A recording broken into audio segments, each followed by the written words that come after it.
আজকে নিয়ে আসছি আমার পছন্দের একদম আমার খুব পছন্দের একটা রেসিপি। তো রেসিপিটা হচ্ছে কচুর গাঠি বা মুখী যেই যা বলুক না কেন, যে নামে ডাকুক না কেন।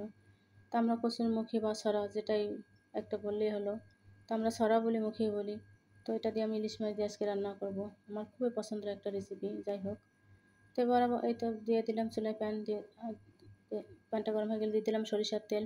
তেলটা গরম হয়ে গেলে দিয়ে দিলাম হাফ কাপ পেঁয়াজ কুচি। পেঁয়াজটা একটু মজে আসলে দিয়ে দিলাম স্বাদমতো লবণ। লবণটা দিয়ে আমি পেঁয়াজটাকে একটু ভেজে নেব। এই রেসিপিটা আমার খুবই পছন্দ, আমারও পছন্দ, আমার আব্বারও খুব পছন্দ, যাই হোক। তো আজকে আমার পছন্দের রেসিপিটা রান্না করব। তো আমার হয়ে গেছে পেঁয়াজ, বেশি লাল লাল করব না। এ পর্যায়ে আমি একটু পানি দিয়ে দিয়েছি, পুড়ে যাচ্ছিল। তো এখন এ পর্যায়ে দিয়ে দেব আমি হলুদ গুঁড়ো পরিমাণ মতো এবং মরিচের গুঁড়া। ঝালটা আপনারা কম বেশি করে নিতে পারবেন। আমি একটু ঝাল একটু বেশি খাই সবসময়। তো যাই হোক, ঝাল আমি সব কিছু আমার মতো দিয়ে আমি মশলাটাকে কষিয়ে নেব, একদম ভালো করে কষিয়ে নেব। আমার কষানো হয়ে গেছে। এই যে আমার মশলাটা কষানো হয়ে গেছে। আমি 3 পিস মাছ আমি ভুনা করবো একবেলার জন্য। যে গরম পড়তেছে, বারবার বেশি রান্না করলে নষ্ট হয়ে যাওয়ার সম্ভাবনা থাকে। তো আমি 3 পিস মাছ দিব। দিয়ে মাছটাকে একটু মাছ ভেজে, আমি ইলিশ মাছ মানে ভেজে রান্না করি না, আমি কষাইয়ে বেশিরভাগ রান্না করি। তো মাছটাকে আমি মশলার মধ্যে দিয়ে ভালো করে একটু কষিয়ে নেব।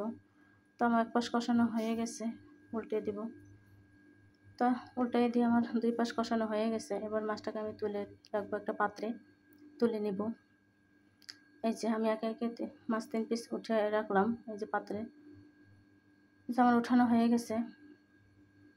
তো মশলাটার মধ্যে দিয়ে দেব আমি পানি।